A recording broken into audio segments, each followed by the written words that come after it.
Hey everybody, it's James here from GoodGuitarist.com. Welcome back to 30 Days of Guitar. It is day 24, and we are continuing our journey learning the C chord and practicing switching between it and some other chord shapes. Today, we're going to learn how to play Dreams by Fleetwood Mac, which is just two chords, C and D. So ultimately, we're going to be working on the switch from C to D, which requires a couple tricks that I want to show you that can make it a little bit simpler. If you haven't done so, please grab your copy of my free ebook. It has all the chord shapes, all the stuff, the rhythm, everything that you need. You can print it out, work with these lessons. I also have my complete beginner's course, which we can talk about more later at the end of this lesson. Anyways, we're going to start off with that switch from C to D. As we learned yesterday, the full-on C chord goes like this. Our ring finger goes on the 3rd fret of the A string, then our middle finger on the 2nd fret of D, open G string, first finger on the 1st fret of B, and then the highest string is open. And when we switch to D, there's something I call order of operations. And it basically just means to plan out your switch. I like to lift my index finger, and then I move these two fingers over 1, 2, 3 times to the edge of the fretboard, and then I put my index finger where it belongs on a D chord. So this little shape here remains static. We move those fingers like a unit, so lift, move it over, make our D shape.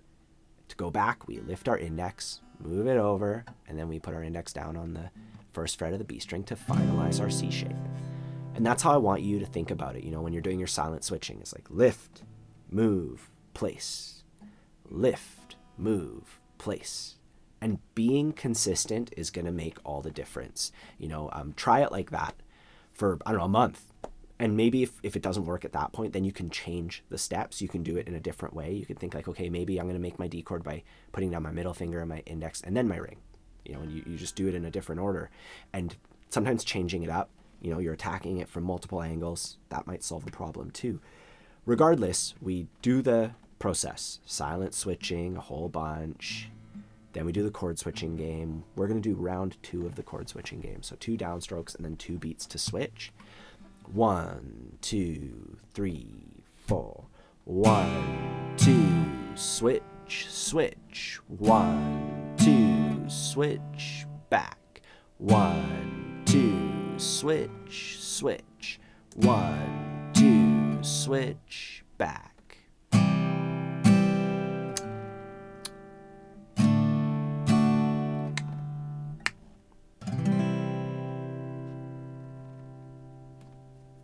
And you go through that process until you're comfortable with those chord shapes, and then we can apply them to the song. At first, just playing it with downstrokes only, just going 1, 2, 3, 4.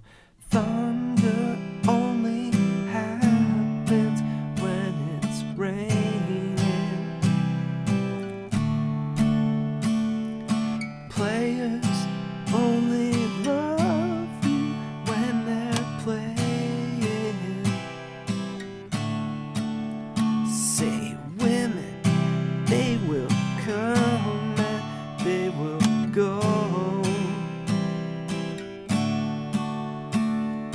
When the rain washes you clean, you'll know. You will know.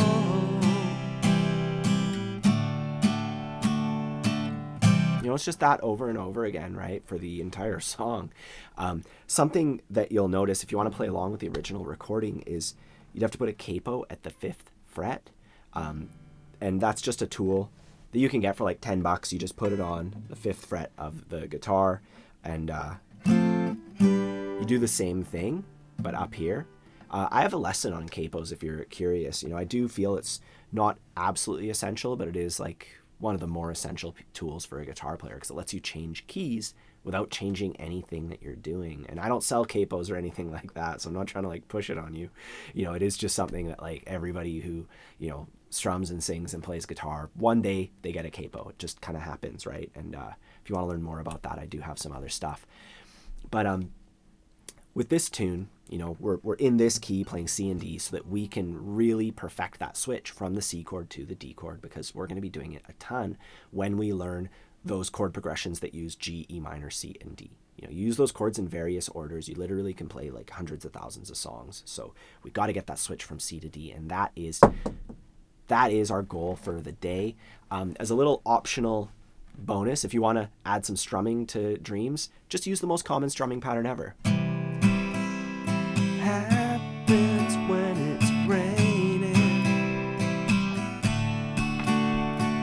Players only love you when they're playing. That's a really cool one too. Anyways, that's all for today. Don't forget to grab my free ebook if you want, diagrams and all that stuff for everything that we're doing. I also have my complete beginners course, which does what we're doing in 30 Days of Guitar, but for every switch. It's the comprehensive thing that just goes through it all, builds up the rhythm. We work through every step of the chord switching game and do all the things that we just don't have time to do in a YouTube-based series. It's organized step by step, has tons of supplemental material. So please check that out if you are interested in taking your journey to the next level. Otherwise, have a fun time practicing, and I'll see you tomorrow.